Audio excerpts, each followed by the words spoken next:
day, if there are some people who are absolutely determined not to get vaccinated, getting the rapid test can demonstrate that they're safe to work. I think that can be a sensible compromise.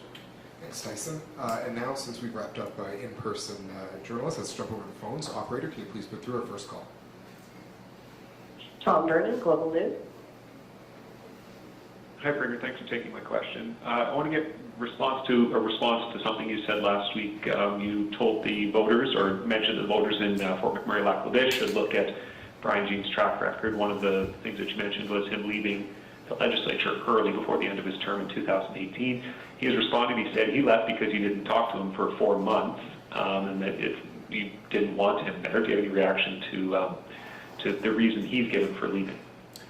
Well, that's not accurate. I spoke to Brian the day after I was elected leader of the United Conservative Party in November of 2017, and invited him to consider any position that might be interested in the shadow cabinet or in the legislature, in the official opposition.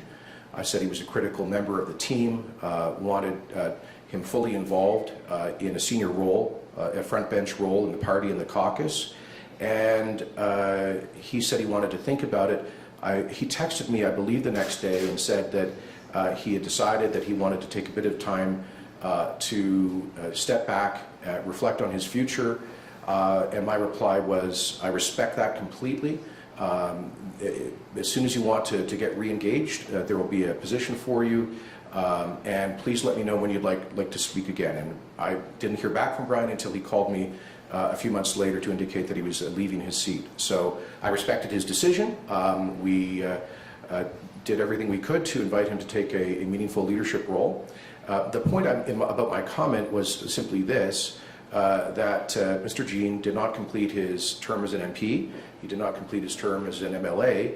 At the beginning of the 2019 provincial election, he was preparing to take over the Freedom Conservative Party, a different party, and about a few weeks ago he was indicating his desire to start a, quotes, new centrist party in Alberta. So my point was that as a member he's welcome to run for the nomination, but I think that members might want to ask about how serious he is and committed, or whether this is just another unpredictable development in his political ambitions. And Tom, do you have a follow-up today? I do. I mean, we're still a couple steps away from this, but when Todd Lowen publicly called for you to step down as leader, it didn't take long for him to be removed from caucus.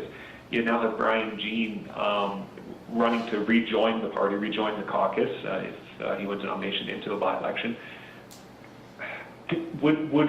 How do you view caucus working if that voice is inside caucus itself, someone who is actively campaigning to have you removed as leader? Well, all I can say is that our caucus polices itself in terms of the need for unity and discipline, and I believe the vast majority of my colleagues want a united government that's focused on the priorities of Albertans, not internal politics.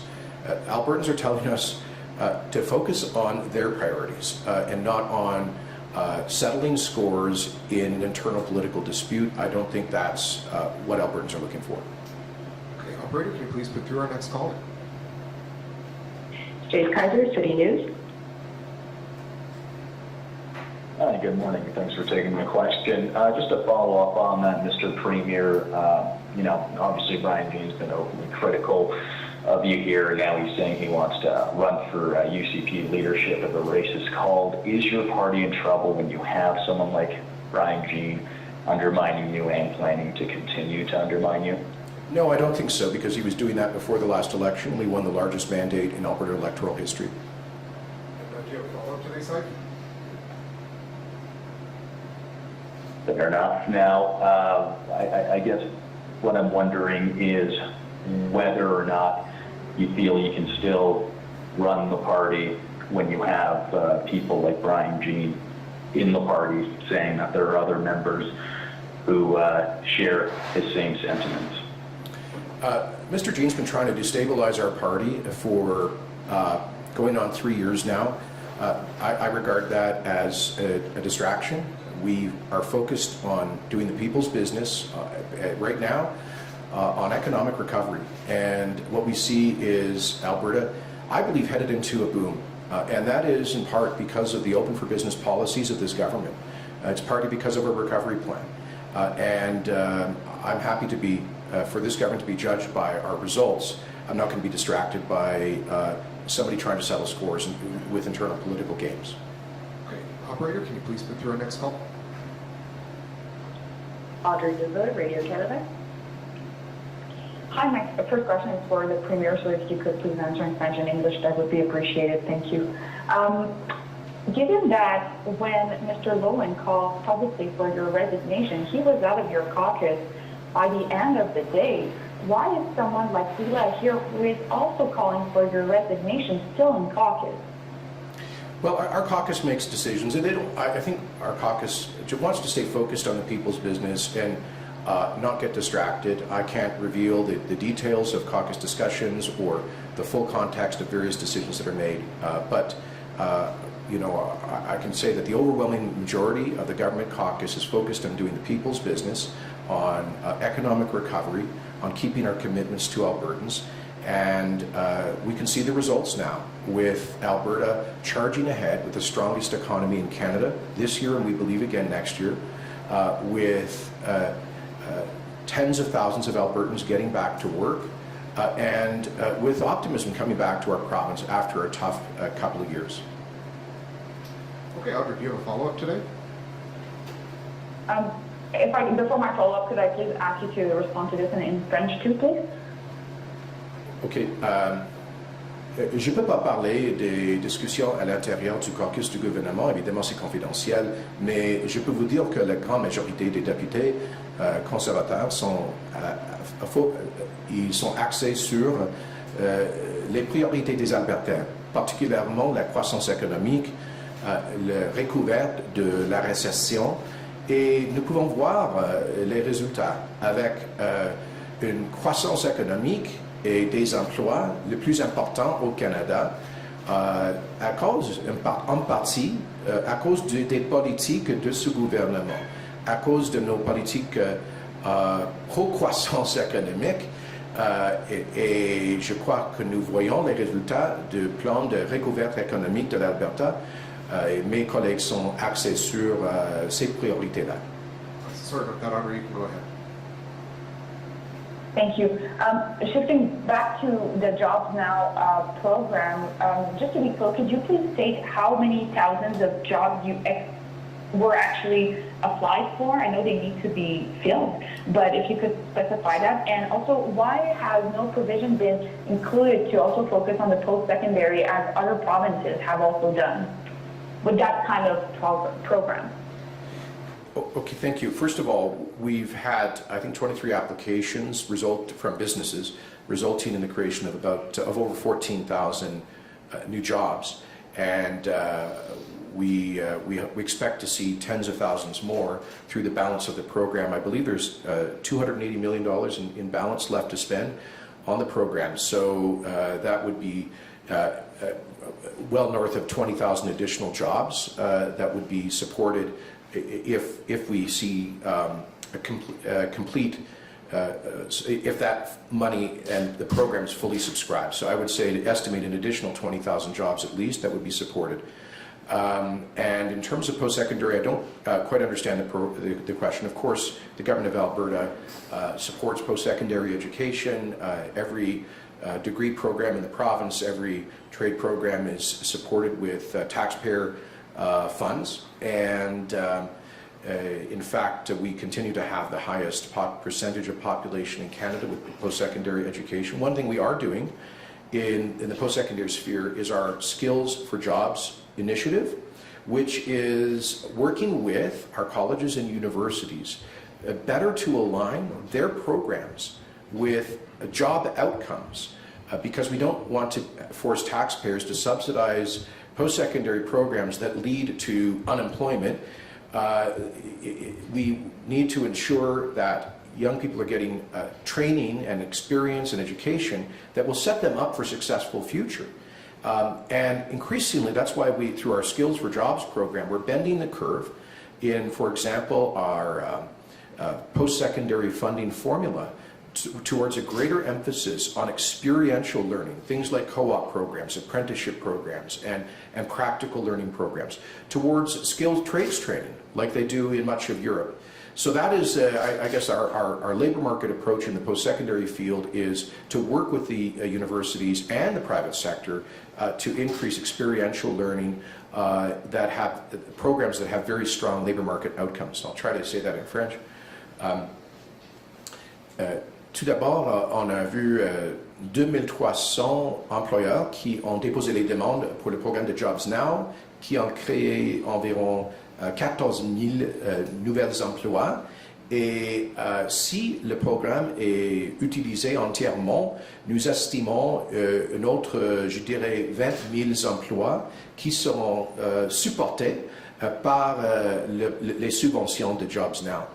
Quant au système de l'éducation postsecondaire, nous avons le Skills for Jobs programme, les habilités pour les emplois programme qui est axé sur les réformes dans le système de l'éducation postsecondaire dans les collèges et universités pour mettre l'accent sur les programmes avec les bons résultats dans le marché de main-d'œuvre et particulièrement dans les métiers, dans l'éducation expérientielle, dans les apprentissages, etc. Alors, nous avons modifié la formule pour les subventions aux universités et collèges à cet égard pour encourager l'appui pour les programmes qui mènent vers les bons emplois pour les matriculer.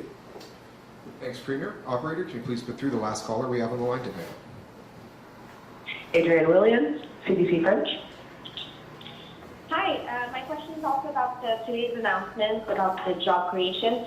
Can you tell us more about the industries in which the companies that have applied or the businesses that have applied for your program are in? Yeah, what industries can you find those new jobs in? So to date, 22% in accommodation and food service sector, like here at Hudson's Pub, 11% in construction, 8.2% in professional, scientific, and technical services, nearly 8% in manufacturing, and 7.5% in retail. So those are the main categories. So it's a pretty broad distribution, but the main one would be 22% in accommodation and food services. And as we heard from Brent, the manager of this restaurant, I think this reflects the fact that this industry, the hospitality industry, was hit hardest.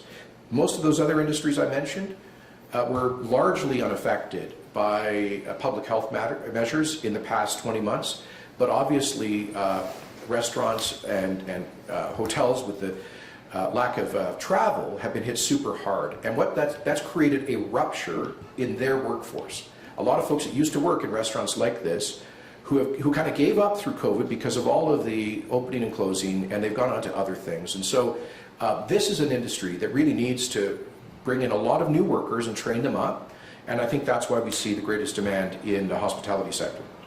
And Adrian, do you have a follow-up today? Well, could the Premier answer in French about why the food, Sure. hospitality industry is the one that has been Sure. hit the hardest and that has applied the most? Oui, le secteur où nous voyons la demande la plus large est dans le secteur de l'hospitalité, par exemple les restaurants, parce que ils étaient affectés sérieusement pendant les mesures de santé publique pendant la pandémie. Alors, avec les fermetures des restaurants et les autres entreprises dans ce domaine-là, il y a eu une rupture dans leur main-d'œuvre et beaucoup de leurs travailleurs, franchement, ils ont quitté l'industrie. Alors, il y a beaucoup de monde à cet égard pour attirer les nouveaux emplois et pour faire leur formation. Et je crois que ça, c'est la raison pour laquelle nous voyons de plus grande demande dans le secteur-là par rapport aux autres industries qui n'étaient pas vraiment graves et touchées par les mesures de santé publique. Okay, Adrian, you can go ahead with your follow-up. No, I think it's okay. Thank you. Thank you. Thanks, everyone. All right. Lots of French this morning, okay. Probably more than usual at Hudson's Pub, I'm guessing. Thank- The sign above that door says Vive le Canada. I got on the side. I don't know, Sudbury boy, your French is pretty good, eh? We thought it was All right. You getting a right here, what's going on? Show us 20 minutes. All right, thanks so much.